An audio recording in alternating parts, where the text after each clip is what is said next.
Ces dernières années, le Tchad a connu des phénomènes de changement climatique. Ces phénomènes naturels ont impacté négativement sur la vie des populations.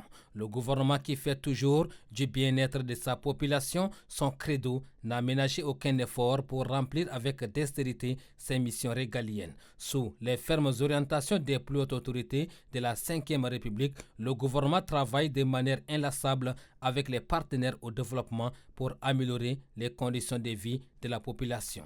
Déjà, avec les fortes précipitations que la ville de N'Djamena et celle de l'intérieur du pays enregistrent, l'attention est portée sur les inondations qui peuvent survenir dans les différentes parties du pays. C'est justement pour des précautions à prendre à l'effet d'éviter le pire que les Émirats arabes unis manifestent leur élan de solidarité envers le Tchad. Cet esprit d'humanisme du gouvernement émirati s'est traduit par la remise d'un important don estimé à 60 tonnes au pays de Toumaï. Ce sont entre autres des cartons de vivres et des milliers de tentes décapotables qui sont remis gracieusement par le président des Émirats arabes unis, Mohamed Ben Zayed Al Nahyan, à son homologue tchadien, le président de la République, chef de l'État, Mahamat Idriss Déby Itno. C'est la ministre de l'Action sociale, de la solidarité et des affaires humanitaires, Fatimé Bokar Kossei, qui a effectué le déplacement de l'aéroport international Hassan Djamos de N'Djamena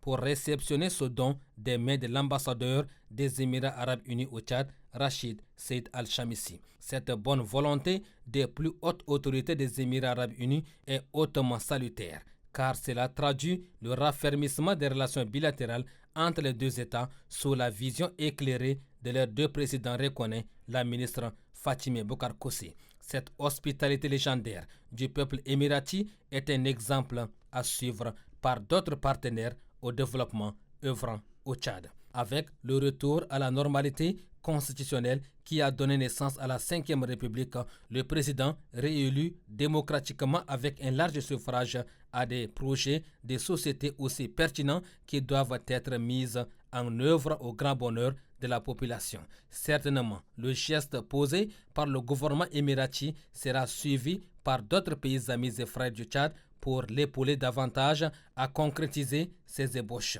Un adage dit, et je cite, « À seul, on va vite, mais ensemble, on va plus loin ». Cette maxime invite les partenaires au développement à plus d'engagement pour permettre aux plus hautes autorités de réussir leur noble et exaltante mission.